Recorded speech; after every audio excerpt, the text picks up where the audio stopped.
এবারে ব্যাট সুইংটা ছিল চমৎকার দেখার মতো, তুলে মেরেছেন ইভেন বিগার, অ্যানাদার 6। আসলে এবারে খেলেছেন, গ্যাপটা খুঁজে পেয়েছেন, 4 হয়ে যাবে খুব সহজেই এবং শেষ পর্যন্ত বল সীমানার বাইরে। 4-এর মার পারভেজ ইমনের ব্যাট থেকে, যখন আপনি তার কথা বলছিলেন আসলে ফ্লাইট দিয়েছেন অফ স্টাম্পের বাইরে, গ্যাপটা খুঁজে পেয়েছেন বেশ ভালোভাবে, বল চলে যাচ্ছে সীমানার বাইরে। 4-এর মার পারভেজ ইমনের ব্যাট থেকে। দারুণ একটা কভার ড্রাইভ এখানে খেললো জিশান আলম। ও ঝাঁপিয়ে পড়েছিলেন, এবারে বলে নাগাল পেলেন না, গ্যাপ পেয়ে গেছেন ভালোভাবে, বল চলে গেছে সরাসরি সীমানার বাইরে। 4-এর মার অনেকক্ষণ পরে পারভেজ ইমনের ব্যাট থেকে।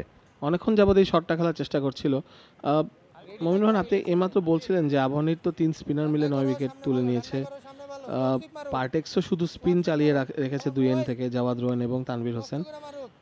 সেরকম অস্বাভাবিক কোনো স্পিন হচ্ছে না উইকেট থেকে, বা বল গ্রিপ ওরকমভাবে করছে না, তবে অ্যাকুরেট বোলিং করলে ওই উইকেটের যে জায়গাটা।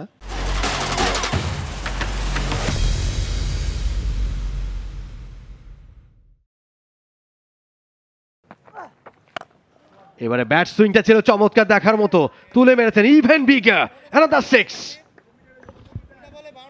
বলের নিচে যে ডিক করলেন, দারুণ একটা শট এখানে পারভেজ হোসেনের ব্যাট থেকে। কিছুটা ফ্লাইট দিয়েছিল তানভীর, তবে ওভার পিচ ধরনের ডেলিভারি ছিল। পারভেজ একদম রেডি, সে বুঝতে পেরেছে যে ফ্লাইট এখন আসবে, যেহেতু বাহাতি স্পিনার ওই অ্যাঙ্গেল থেকে আসছে। দারুণ শট, অনেক বড় 6, দ্বিতীয় 6-এর মার এই ওভারে।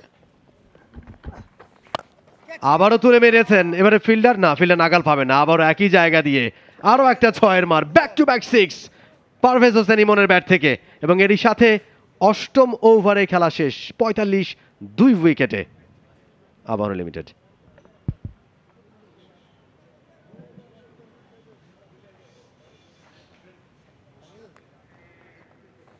বড় শট খেলবেন, খেলতে চাইলেন এবং মিড উইকেট রিজিয়ন দিয়ে কিন্তু 4 পেয়ে গেলেন ওখানে ব্যাটসম্যান পারভেজ ইমন। আরেকজন খুবই ব্রাইট প্রসপেক্ট বাংলাদেশের, পারভেজ হোসেন ইমন। আবারও শট খেলেছেন, এটা কিন্তু আরো বেশি প্রোডাক্টিভ, বল কিন্তু হাওয়ায় এবং লং অনের উপর দিয়ে বিশাল 6। মনজুর ভাই, আমাদের থেকে বেশি মনে হয় পারভেজ ইমনের তারা রয়েছে, বাসায় কোনো কমিটমেন্ট রয়েছে বা ইফতারের কোনো দাওয়াত আছে আজকে। শিওরলি সেরকম কিছু একটা হবে। দেখেন পারভেজ ইমনের শটটা দেখেন, এবং সে যেভাবে খেলেছে, তার মানে উইকেটে কিন্তু সেই অর্থে খুব বেশি টার্ন বাউন্স স্পিনাররা পেয়েছেন বটে, কিন্তু সেই অর্থে কিন্তু খুব বেশি পাননি। উত্তর যে তুমি দেখেছো, সোজা বলো ব্যাটসম্যান বোল্ড হয়েছে। এবার কিন্তু অফ স্টাম্পের বাইরের বল, দারুণ ড্রাইভ এবং 4 রান। Poor bowling. স্কোরকার্ড খেলেছেন এবং বল চলে গেছে সীমানার বাইরে। 4টি রান এবং একই সঙ্গে পারভেজ হোসেন ইমনের 50। এটি তার 13তম লিস্টে 50, এবং ভেরি ওয়েল ডিজার্ভড বলতে হবে, এবং ভেরি ওয়েল প্লেড। 53 রান করেছেন 48 বলে। যখনই সুযোগ পেয়েছেন তখনই কিন্তু বোলারদের উপর চড়াও হয়েছেন, এমন না যে তিনি উল্টাপাল্টা শট খেলছেন, playing according to the merit of the ball. For more updates, subscribe to our YouTube channel and click on the bell icon. Follow us on Facebook and Instagram. Download T-Sports app to enjoy exciting games and highlights. Visit tsports.com.